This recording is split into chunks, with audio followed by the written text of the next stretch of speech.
नमस्कार।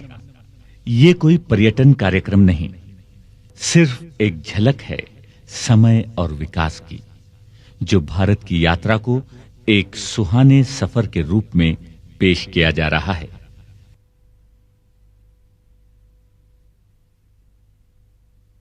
केरल दक्षिण भारत में मलबार प्रांत के समुद्र तट पर फैला एक रमणीय राज्य।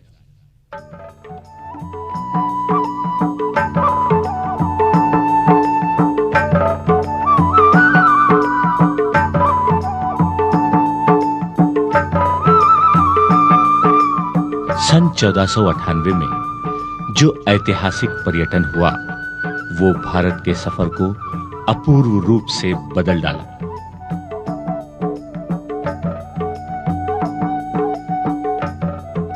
केरल अनंत काल पूर्व ही ग्रीक, रोम, चीन और अरबों का मुख्य व्यापारी केंद्र था। यहां की वनस्पति के बदले अगर रोम से सोना आया तो अरब से घोड़े।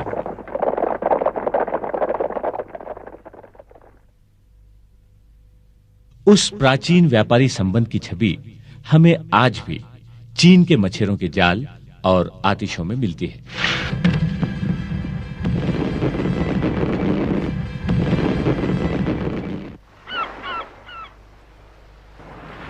इसी केरल में कैलीकट के तट पर सन 1498 में वास्को डी गामा ने अपने 170 साथियों के साथ 4 जहाजों में पहुंचकर लंगर डाला।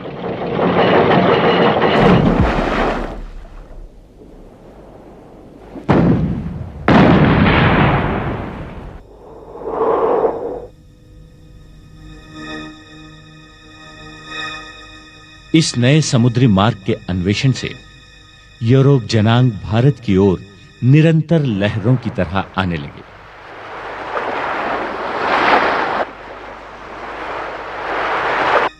व्यापार प्रारंभ हुआ,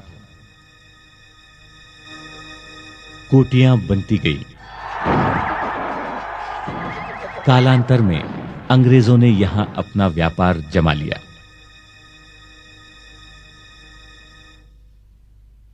एक नई यूरोपियन जनांग भारत भूमि पर अस्तित्व में आई। इससे पहले ही अलग अलग कारणों से फारसी और यहूदी यहां आ चुके थे। फारसी मुंबई में बस गए और यहूदी पुर्तगालियों से बचने के लिए केरल में बस गए।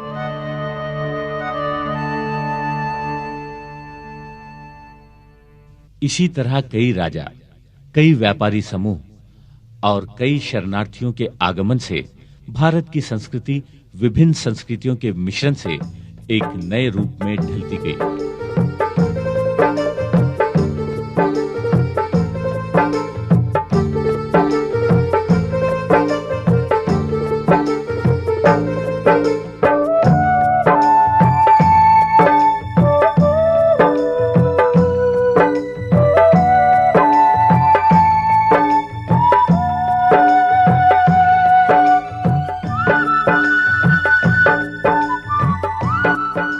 आखिर भारत का आकर्षण क्या है? शायद यहां की शांति, लोगों की सहनशीलता अनेकों को आकर्षित करती आई है।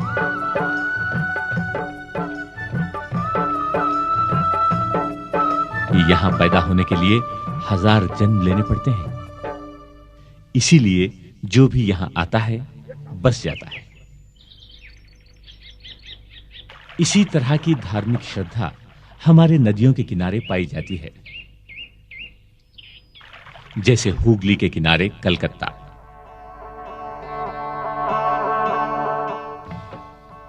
कावेरी के किनारे तंजावुर, गंगा के किनारे वाराणसी, ब्रह्मपुत्र के किनारे असम।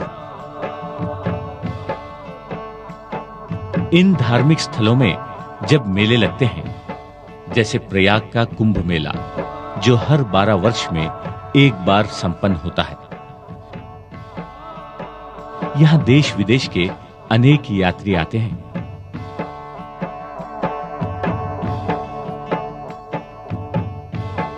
भारत में परंपरागत काशी का दर्शन रामेश्वरम के दर्शन बिना पूरा नहीं होता। शायद ये पर्यटन को जीवित रखने का एक बहाना था। इन धार्मिक प्रयाणों के साथ अतिथि सत्कार का मनोभाव भी धार्मिक होता गया। वेद काल से लेकर आज तक अतिथि सत्कार का आचरण पूज्य भावना से होता आया है। प्राचीन काल में सैलानियों की सुविधा के लिए अनेक गुफाओं को बनवाया गया, जैसे मध्य प्रदेश की ये गुफाएं। उस काल के अन्नदान की सेवा आज भी सराय, लंगर और धर्मशाला के रूप में उपलब्ध है।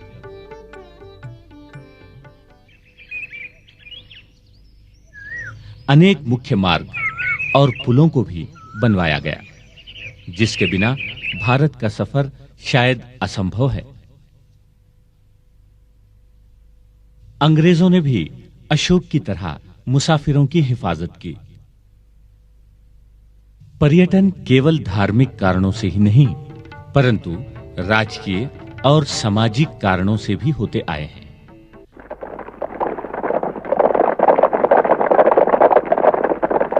उस तरह के पर्यटन से नए-नए शहरों की स्थापना हुई और कई शहरों का उद्धार भी हुआ, जैसे दिल्ली, जिसे 9 शहरों के नाम से जाना गया।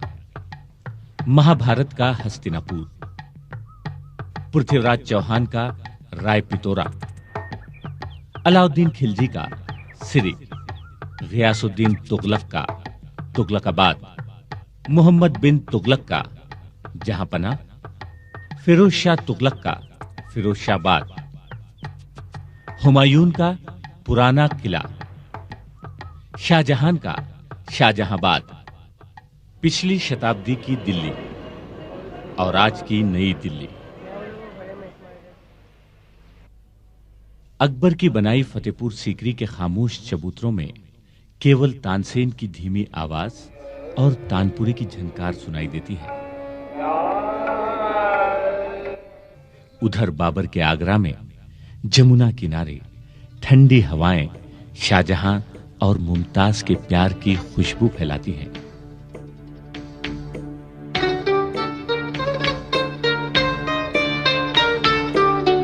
इधर दक्षिण के आंध्रा में कुतुब शाह ने अपनी बेगम भागमती का नाम अपने शहर को दिया। जब भागमती हैदर महल बन गई, भागनगर हैदराबाद बन गया। हैदराबाद में जब प्लेग का खात्मा हुआ तो उसकी यादगार में चार मीनार को बंधवाया गया।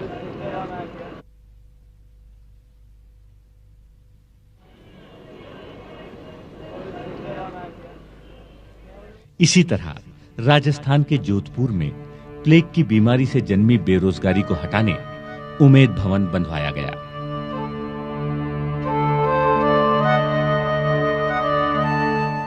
इस राज्य में भी अनेक शहर, जैसे राठौड़ राव चौधा से जोधपुर, राजा बीकाजी से बीकानेर स्थापित हुआ। जैसे पुर्तगालियों ने सौराष्ट्र से ड्यू और दमन को और आदिल शाही ने गोवा को छीना, वैसे ही अंग्रेजों ने मुंबई को पुर्तगालियों से छीना। इधर बंगाल में काली देवी की पुण्य भूमि कालीघाट आसपास के गांवों से मिलकर कलकत्ता बन गई, तो तमिलनाडु का चन्नागिरी पुर्तगाली राजा माद्रा से मद्रास बन गया और इसी प्रांत की पौंडीचेरी फ्रांसी और भारतीय संस्कृति के मिश्रण से निखरती गई।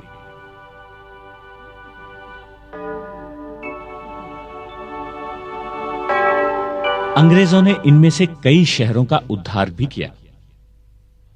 मागडी केम्पेगौड़ा से स्थापित कर्नाटक का बेंदकालुरु बेंगलुरु बन गया, जो हैदर और टीपू से अंग्रेजों के हाथ लग गया। पुरातन महिषूर, जो आज का मैसूर है, कर्नाटक की संस्कृति का आईना है। यहां के महल का वास्तुशिल्प स्थलीय और यूरोप की शैलियों का मिश्रण है। इसके अलावा अंग्रेजों ने कई प्रगतिशील कार्य किए, जैसे कावेरी नदी का केआरएस बांध और उसके पीछे खूबसूरत वृंदावन। भारत में अपनी आगमन की निशानी गेटवे ऑफ इंडिया। ताजमहल की तरह रानी विक्टोरिया की याद में बना कलकत्ता का विक्टोरिया मेमोरियल।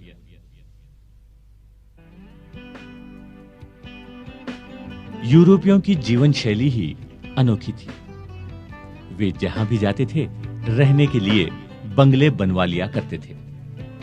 आज अनेक मुख्य शहर इन बंगलों से शोभित हैं। उन्होंने गर्मियों से बचने अपने स्कॉटलैंड और स्विट्जरलैंड को भारत के पर्वत और घाटियों में खोजा।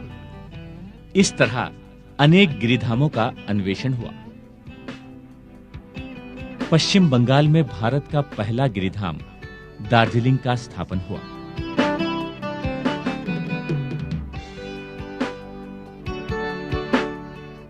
यहां की चाय की खुशबू को सारी दुनिया में फैलाने का श्रेय भी उन्हीं को जाता है। हिमाचल प्रदेश में शिमला, जो लगभग 60 वर्षों तक उनके लिए गर्मियों की राजधानी बना हुआ था। मध्य प्रदेश में पचमारी, कर्नाटक के मलेनाडु में स्थित केम्मनगुंडी, जो मैसूर के राजाओं का विहार स्थान रहा। यहां एक फकीर बाबा बुडन ने बहुत पहले ही शांति संदेश, जड़ी बूटियां और कॉफी को ले आए। आज यहां की कॉफी की सुनहरी फसल चिकमंगलूर से मडिकेरी तक फैली हुई है।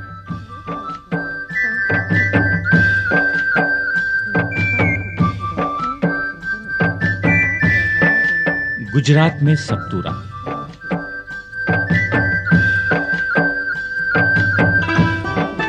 तमिलनाडु में उदकमंडलम, जो ऊटी के नाम से मशहूर है। यहां की सस्य संपत्ति अमूल्य है। नीलगिरी या ब्लू माउंटेन के पर्वत श्रेणी में स्थित ऊटी दक्षिण भारत का सबसे ऊंचा गिरिधाम है। कोडाईकनाल नवविवाहितों के मधुचंद्र का स्वर्ग है।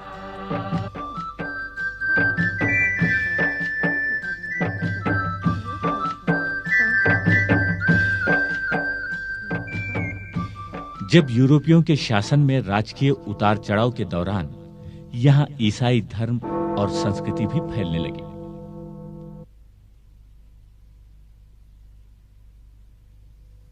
अनेक गिरजाघरों को बंधवाया गया। इनमें भारतीय और पाश्चात्य वास्तुशिल्प प्रतिबिंब होने लगा।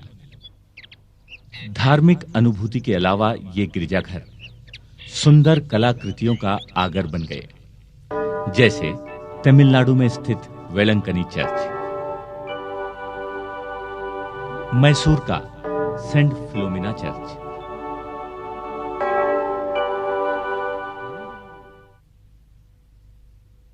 मंगलूर में स्थित सेंट एलोशियस चर्च, जिसकी दीवार और छतों पर आकर्षक चित्र बने हुए हैं।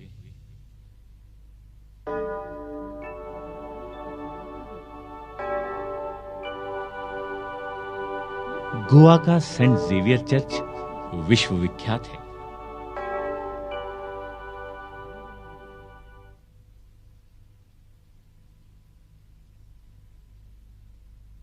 जब हम इनकी संस्कृति को अपना रहे थे, वे भारत की खोज में व्यस्त थे।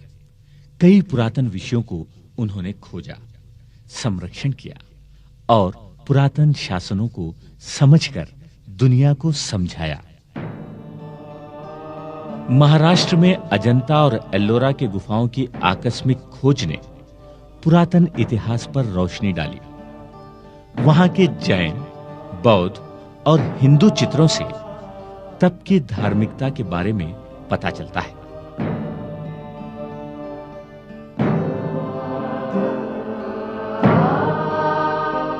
इसी तरह मध्य प्रदेश के जंगलों में छुपा खजुराहो का मंदिर,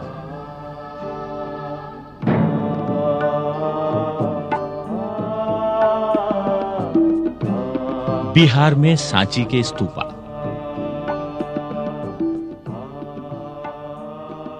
नालंदा विश्वविद्यालय के अवशेषों की खोज से भारत का एक और नया रूप उभर आया।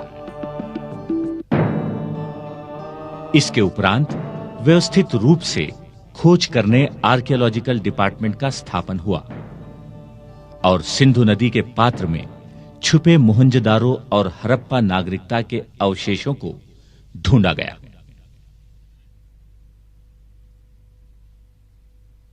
इनके अलावा हिमालय की ऊंचाई नापी गई। अनेक सुंदर जलपातों को ढूंढा गया, जैसे कर्नाटक का विश्वविख्यात जोग फॉल्स, जिसके दर्शन से मानव का अहम एक पल में मिट जाता है।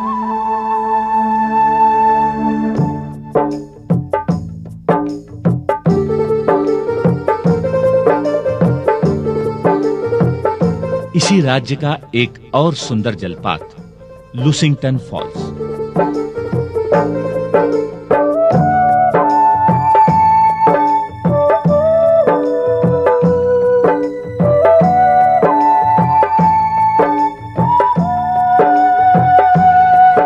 मध्य प्रदेश में पचमरी का ये जलपात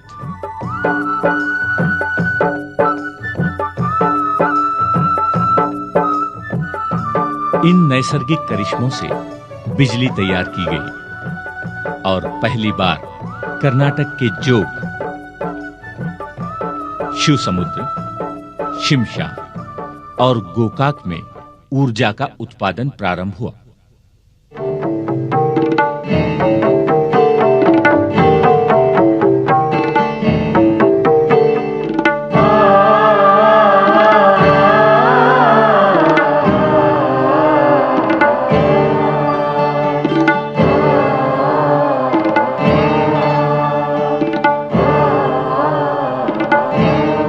सारा भारत रोशन हो उठा। इस रोशनी में प्रगति की नई नई राहें नजर आने लगी। सफर की गति तेज हो गई। प्रयाण विधान पाद यात्रा से पालकी, पालकी से बैलगाड़ी, बैलगाड़ी से घोड़ा गाड़ी और घोड़ा गाड़ी से मोटर कार तक बढ़ गई और इस परिवार में विविधताओं में एकता का प्रतीक रेलगाड़ी शामिल हो गई।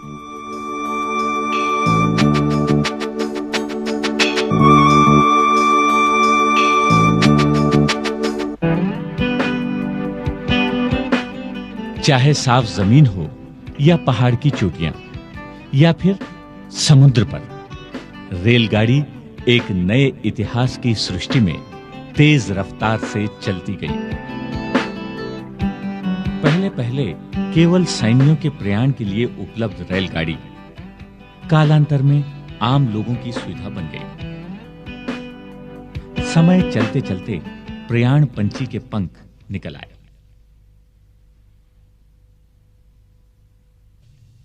सुविधा बढ़ते बढ़ते आसमान छू गई।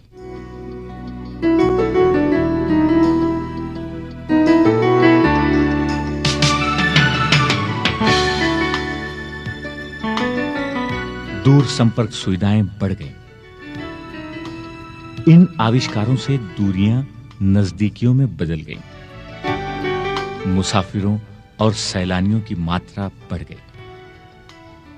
साथ साथ धार्मिक अतिथि सत्कार की मनोभावना व्यापार में बदल गई।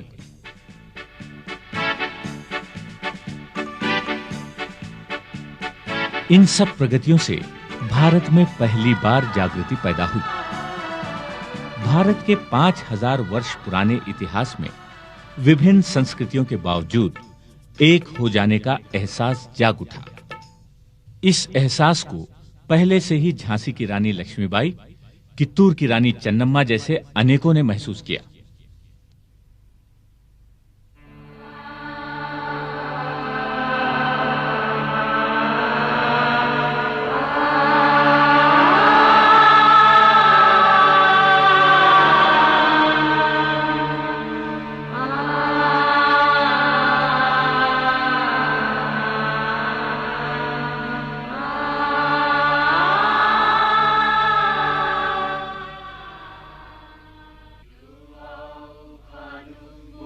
कालांतर में शांति निकेतन का शांति संदेश विवेकानंद की विश्व भ्रातृत्व की घोषणा के साथ साबरमती आश्रम में गूंजकर महात्मा गांधी के नेतृत्व में सभी भारतीयों को एक राह में मोड़ दिया। इस देश में विश्व का अनोखा और महान पर्यटन प्रारंभ हुआ।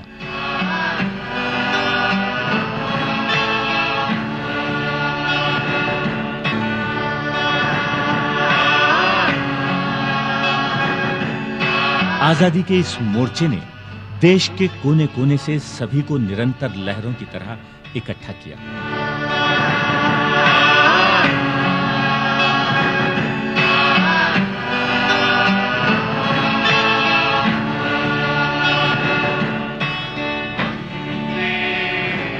हमारे देश का चित्रण वंदे मातरम के बोलों में चित्रित किया, जो इस महान पर्यटन की स्फूर्ति बन गया।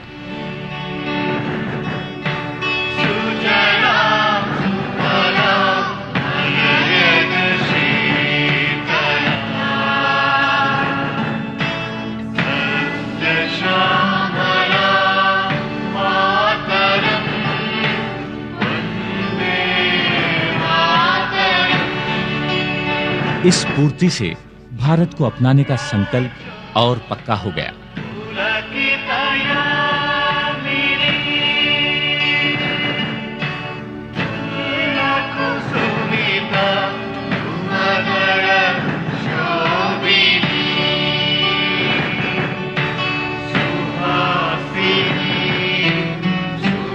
इस बढ़ते संकल्प के प्रवाह से विचलित अंग्रेज भारत के निरंतर शासन की आशा में एक शानदार इमारत बनवाई, वाइस रीगल लॉज, जो आज का राष्ट्रपति भवन है,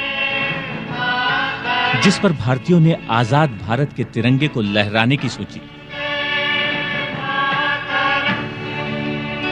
इस महान पर्यटन को मंजिल मिल गई। भारत का एक नया सफर आरंभ हुआ।